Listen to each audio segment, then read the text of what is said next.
స్తోత్రమేసయ ప్రియమైన దేవుని బిడ్డలారా, క్రీస్తు నామములో మీ అందరికీ సమాధానం కలుగునుగాక. ఆమేన్. ప్రతి దినము దేవుని వాగ్దానం అని ఆత్మీయ చక్కటి కార్యక్రమంలో మిమ్మల్ని ప్రేమపూర్వకంగా ఆహ్వానిస్తున్నాను. దేవుని బిడ్డలారా, ఎలా ఉన్నారు? బాగున్నారా? ఉదయాన్నే లేచారా? ప్రార్థన చేసుకున్నారా? కాసేపైన వాక్యాన్ని మీరు చదువుకున్నారా?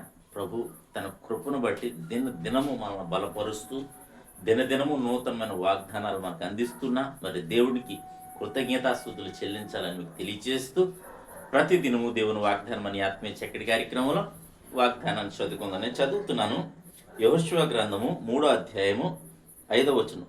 మరియు యెహోషువ, రేపు యెహోవా మీ మధ్య అద్భుత కార్యములు చేయును గనుక మిమ్మును మీరు పరిశుద్ధపరచుకొనుడని జనులకు ఆజ్ఞ ఇచ్చెను. దేవునికి స్తోత్రం. ఇక్కడ చక్కటి వాగ్దానం ద్వారా నా ప్రభు మరి మనతో మాట్లాడుతూ మనకి ఇస్తున్న వాగ్దానం ఏంటి తెలుసా?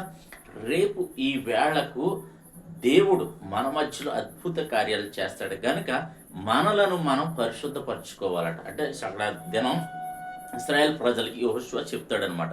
అయితే ఈ దినం మరి అదే దేవుని కలిగి ఉన్నాం కదా మనం.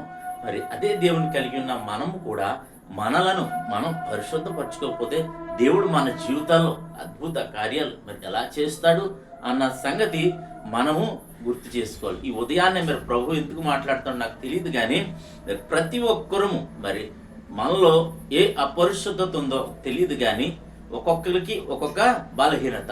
ఆ బలహీనతల నుంచి బయటపడాలి. మనల్ని మనం పరిశుద్ధపరచుకున్నప్పుడు దేవుని అద్భుత కార్యాలు మనం చూస్తామని మరి దేవుని వాక్యం సెలవిస్తూ ఉంటుంది. కనుక ప్రతి ఒక్కరూ మరి దేవునికి దగ్గర అవ్వడానికి ప్రయత్నించాలి. దేవునికి దగ్గర అయ్యే క్రమంలో మరి మనలో ఉన్న చీకటి కావచ్చు, మరి పాపం కావచ్చు, అలాగే మరి ఏదైనాను సరే మరి దూరం అయిపోతాయని మీకు తెలియచేస్తున్నాను. కనుక ప్రియమైన దేవుని బిడ్డలారా, ప్రతి ఒక్కరూ మరి ఈ ఆశీర్వాదాన్ని మీరు పొందుకోవాలని నేను కోరుకుంటున్నాను. మరి దేవుడు కూడా కోరుకుంటున్నాడు. ఈ అద్భుతం మీ జీవితంలో జరగాలంటే మరి మనలను మనం పరిశుద్ధపరచుకోవాలని దేవుని వాక్యం సెలవిస్తుంది. కనుక మరి వాక్యాన్ని బట్టి మనం ప్రార్థన చేసుకుందాం. దేవుడి మాటలు దీవించునుగాక. ఆమేన్. ప్రార్థన. స్తోత్రము తండ్రి, వందనాలు యేసయ్య.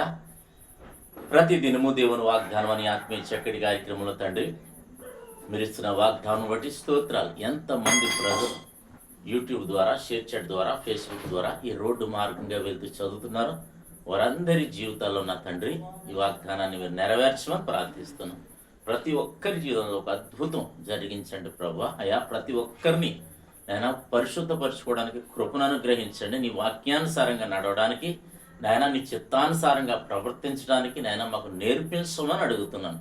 అలాగే తండ్రి, ఎంతమంది ప్రభా ఏ శ్రమలో ఉన్నారు, ఇబ్బందులు ఉన్నారు, ఇరుకులో ఉన్నారో వారందరినీ నీ కృపతో కనికరించమని నాయన, చిన్ని జీవితాలైన మా జీవితాలను మీరు బలపరచమని ప్రార్థిస్తూ నీ కృపకి మమ్మల్ని అందరినీ అప్పచెప్పుకుంటూ, అలాగే తండ్రి మా గ్రామాన్ని, మా రాష్ట్ర, మా దేశాన్ని కాచి కాపాడమని, అలాగే ప్రభా నాయన నీ బిడ్డలు చేస్తున్న వ్యాపారాల్లో, వ్యవసాయాల్లో, పైన ఉద్యోగాల్లో నాయన, పాడి పంటలు సమస్తములో నా తండ్రి మీరు తోడైండమని ప్రతి ఒక్కరికి, అలాగే సేవకులు కూడా ప్రభా నాయన సేవ చేస్తుండగా ప్రభా ప్రతి ఒక్కరికి మీరు తోడై ఉండండి, బలంగా వాడుకొనండి.